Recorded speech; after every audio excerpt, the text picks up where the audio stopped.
বৃহত্তর কুমিল্লা রাজনীতিতে তিনি এক অম্লান চিহ্ন। বিএনপির একজন প্রতিষ্ঠাতা সদস্য, কেন্দ্রীয় ভাইস চেয়ারম্যান এবং কুমিল্লা দক্ষিণ জেলা বিএনপির সাবেক সভাপতি বেগম রাবেয়া চৌধুরী বিএনপির সবচেয়ে বর্ষিয়ান নেত্রী। তিনি বয়স ৯০ বছরের বেশি। বর্তমানে রাবেয়া চৌধুরী কুমিল্লা নগরের বাদুরতলা শিশু মঙ্গল রোডস্থ বাসভবনে বাস করছেন। বয়স ও শারীরিক সীমাবদ্ধতার কারণে তিনি আগের মতো সক্রিয় নন, তবে কিছুটা ভালো লাগলেই দলীয় যে কোনো অনুষ্ঠানে হাজির হন এবং দলের সঙ্গে যুক্ত থাকেন।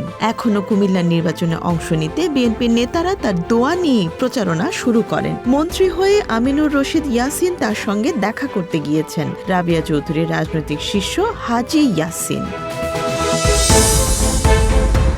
রাবেয়া চৌধুরী ঐতিহ্যবাহী সুয়াগাজী সাববাড়ি জমিদার পরিবারের সন্তান। তার বাবা আশরাফুদ্দিন চৌধুরী ছিলেন অবিভক্ত পাকিস্তানের শিক্ষামন্ত্রী এবং জমিদার পরিবারের সন্তান।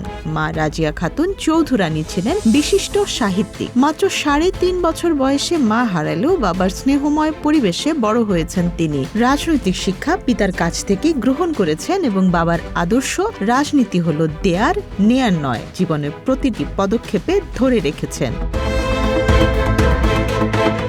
১৯৭৭-৭৮ সালে তিনি কুমিল্লায় জাতীয় মহিলা সংস্থার চেয়ারম্যান হিসেবে কর্মজীবন শুরু করেন। ধীরে ধীরে জেলা এবং কেন্দ্রীয় পর্যায়ে দায়িত্ব পান। ১৯৭৮ সালে সাবেক রাষ্ট্রপতি বিচারপতি আব্দুস সাত্তার জাগদল গঠন করলে তিনি বৃহত্তর কুমিল্লার যুগ্ম আহ্বায়ক নির্বাচিত হন। ১৯৭৯ সালে তৎকালীন রাষ্ট্রপতি জিয়াউর রহমান কুমিল্লা দাউদকান্দি উপজেলার সুন্দরপুরে খাল কাটা কর্মসূচি উদ্বোধন করতে এলে তার নেতৃত্বের কারণে নজর কাড়েন।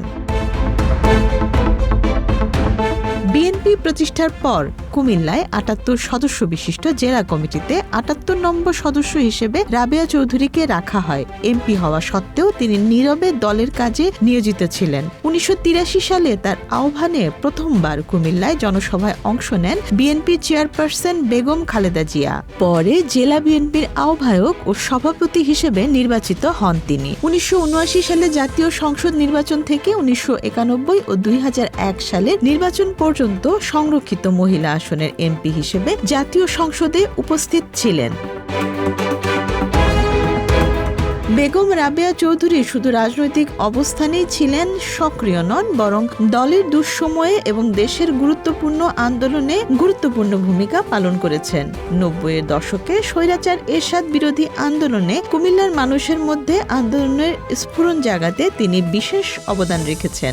দলের দুর্দিনে তার অবদান কেবল দলীয় নয়, সমগ্র কুমিল্লার রাজনৈতিক ইতিহাসের অংশ।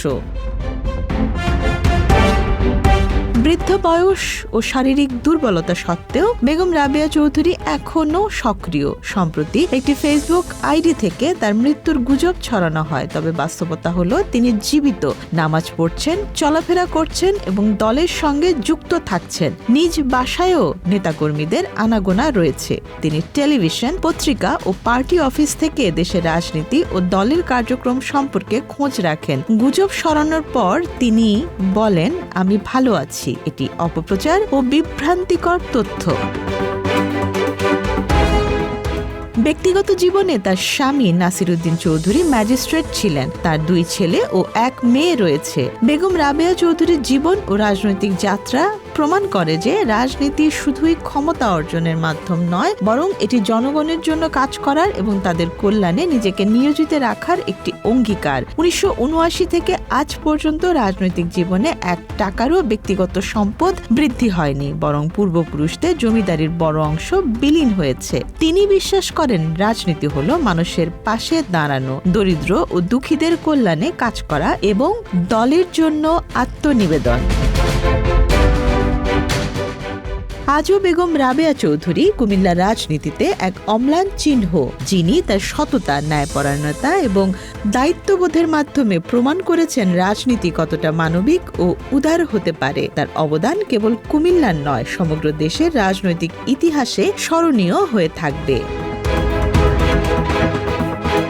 এলাকাবাসী বলছেন, আজকে বিএনপি সাবেক নেতাদের ছেলে ও মেয়েদের সরকারে মূল্যায়ন করা হচ্ছে, সেখানে রাবেয়া চৌধুরীর পরিবারের কাউকে মূল্যায়ন করা হোক। বর্ষিয়ান এই নেত্রীর ছেলে ইমরান চৌধুরী ইমো অথবা ভাই মোর্শেদ চৌধুরীকে সংসদের উচ্চ কক্ষে যথাযথ মূল্যায়ন করে এই চৌধুরী পরিবারকে সম্মানিত করা হোক। Desk report, Dhaka express.